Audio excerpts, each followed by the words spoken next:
कार्तिक मास की कथा दूसरे दिन की।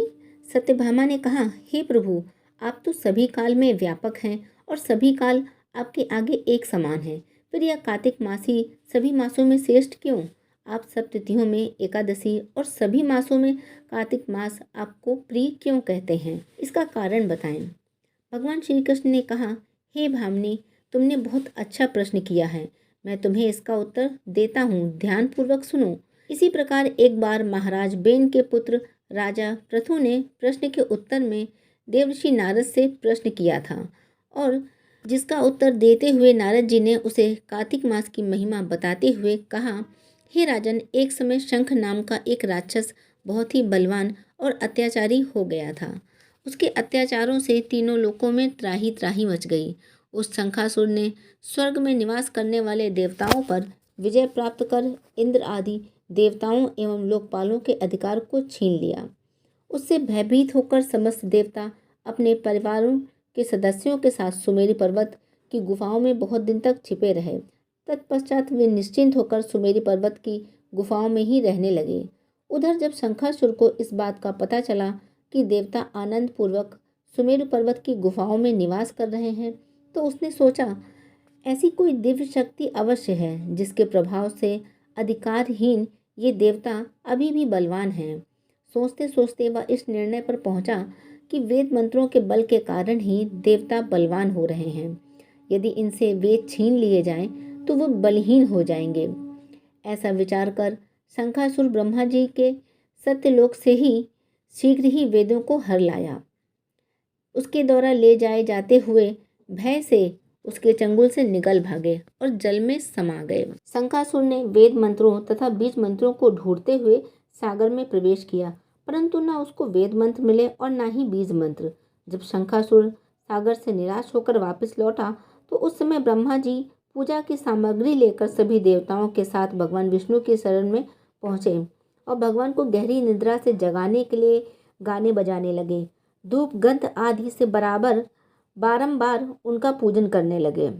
धूप दीप नैवेद्य आदि अर्पित किए जाने पर भगवान की निद्रा टूटी। वह देवताओं सहित ब्रह्मा जी को अपना पूजन करते हुए देखकर बहुत प्रसन्न हुए। कहने लगे, मैं आप लोगों के इस कीर्तन और मंगलाचरण से बहुत प्रसन्न हूँ। आप अपना अभीष्ट वरदान मांगिए, मैं अवश्य प्रदान करूँगा। जो मनुष्य अश्विन शुक्ल की एकादशी से देवोत्थान एकादशी तक ब्रह्म मुहूर्त में उठकर मेरी पूजा करेंगे, उन्हें तुम्हारी भांति मेरे प्रसन्न होने के कारण सुख की प्राप्ति होगी। आप लोग जो पाद अर्घ्य आचमन और जल आदि सामग्री मेरे लिए लाए हैं, वे अनंत गुणों वाली होकर आपका कल्याण करेगी। शंखासुर द्वारा हरे गए संपूर्ण वेद जल में स्थित हैं। मैं सागर पुत्र शंखासुर का वध कर उन वेदों को अभी लाए देता हूँ। आज से मंत्र बीज और वेद सहित मैं प्रतिवर्ष कार्तिक मास में जल में विश्राम किया करूँगा। अब मैं मत्स्य का रूप धारण करके जल में जाता हूँ। तुम सब देवता भी मुनीश्वर सहित मेरे साथ जल में आओ। इस कार्तिक मास में जो श्रेष्ठ मनुष्य प्रातः काल स्नान करते हैं, वे सब यज्ञ के अवभर्त स्नान द्वारा भली भांति नहा लेते हैं। हे देवेंद्र, कार्तिक मास में व्रत करने वालों को सब प्रकार से धन, पुत्र पुत्री आदि देते रहना और उनकी सभी आपत्तियों से रक्षा करना। हे धनपति कुबेर, मेरी आज्ञा के अनुसार तुम उनके धन धान की वृद्धि करना, क्योंकि इस प्रकार का आचरण करने वाला मनुष्य मेरा रूप धारण करके जीवन मुक्त हो जाता है। जो मनुष्य जन्म से लेकर मृत्यु पर्यंत विधि पूर्वक इस उत्तम व्रत को करता है, वह आप लोगों का भी पूजनीय है।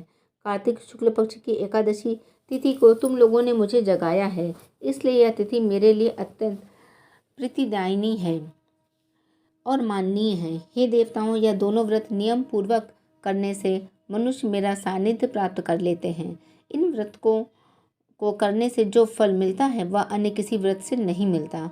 अतः प्रत्येक मनुष्य को सुखी और निरोग रहने के लिए कार्तिक महात्म्य और एकादशी की कथा सुनने हेतु उपयुक्त नियमों का पालन करना चाहिए।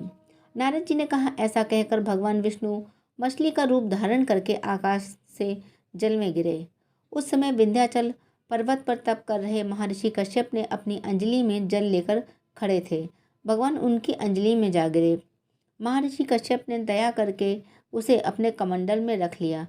मछली के थोड़ा बड़ा होने पर महर्षि कश्यप ने उसे कुएं में डाल दिया। जब वह मछली कुएं में भी न समा सकी तो उन्होंने उसे तालाब में डाल दिया। जब वह तालाब में न समा सकी तो उन्होंने उसे समुद्र में डाल दिया। वह मछली वहाँ बढ़ने लगी। फिर मत्स्य रूपी भगवान विष्णु ने इस शंखासुर का वध किया और शंखासुर को हाथ में लेकर बद्रीवन आ गए। वहाँ उन्होंने संपूर्ण ऋषियों को बुलाकर इस प्रकार का आदेश दिया, मुनीश्वरों, तुम जल के भीतर बिखरे हुए वेद मंत्रों की खोज करो और जितनी जल्दी हो सके उन्हें सागर के जल से बाहर निकाल लाओ। तब तक मैं देवताओं के साथ प्रयाग में ठहरता हूँ। तब उन तपोबल संपन्न महर्षियों ने यज्ञ और बीज मंत्रों सहित संपूर्ण वेद मंत्रों का उद्धार किया। उनमें से जितने मंत्र जिस ऋषि ने उपलब्ध किए वही उन बीज मंत्रों का उस दिन से ऋषि माना जाने लगा। तदंतर सब ऋषि एकत्र होकर प्रयाग में गए। वहां उन्होंने ब्रह्मा जी सहित भगवान विष्णु को उपलब्ध हुए सभी वेद मंत्र समर्पित कर दिए। सब वेदों को पाकर ब्रह्मा जी बहुत प्रसन्न हुए। उन्होंने देवताओं और ऋषियों के साथ प्रयाग में अश्वमेध यज्ञ किया। यज्ञ समाप्त होने पर सब देवताओं ने भगवान से निवेदन किया, देवाधिदेव जगन्नाथ, इस स्थान पर ब्रह्मा जी ने खोए हुए वेदों को पुनः प्राप्त किया और हमने यहाँ आपके प्रसाद से यज्ञ भाग पाए हैं। अतः यह स्थान पृथ्वी पर सर्वश्रेष्ठ पुण्य की वृद्धि करने वाला एवं भोग तथा मोक्ष प्रदान करने वाला हो। साथ ही यह समय महापुण्यमय और ब्रह्मघाती आदि महापापियों को भी शुद्धि करने वाला हो तथा तप स्थान यहाँ दिए दान को अक्षय बना देने वाला भी हो, यह वर दीजिए। भगवान विष्णु बोले, देवताओं, तुमने जो कुछ कहा वह मुझे स्वीकार है। तुम्हारी इच्छा पूर्ण हो। आज से इस स्थान पर ब्रह्म क्षेत्र के नाम से प्रसिद्ध होगा। सूर्य वंश में उत्पन्न राजा भागीरथ यहाँ गंगा को लेकर आएंगे और यहाँ सूर्य कन्या यमुना से मिलेगी। ब्रह्मा जी और तुम सब देवता मेरे साथ यहाँ निवास करो। आज से यह तीर्थराज के नाम से विख्यात होगा। तीर्थराज के दर्शन करने से तत्काल सब पाप नष्ट हो जाएंगे। जब सूर्य मकर राशि में स्थित होंगे उस समय यहाँ स्नान करने वाले मनुष्य के सब पापों का यह तीर्थ नाश करेगा। यह काल भी मनुष्यों के लिए सदा महान पुण्य फल देने वाला होगा।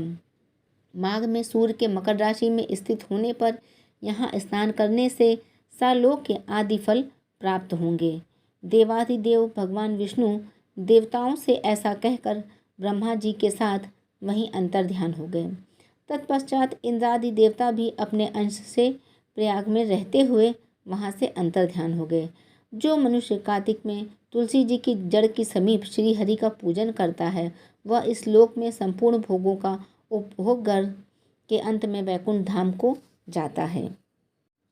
तुलसी माता और श्री हरि आप सभी की मुरादें पूरी करें। उम्मीद करते हैं ये वीडियो आपको अच्छा लगा हो तो कमेंट सेक्शन में ज़रूर लिखिएगा। जय श्री कृष्ण।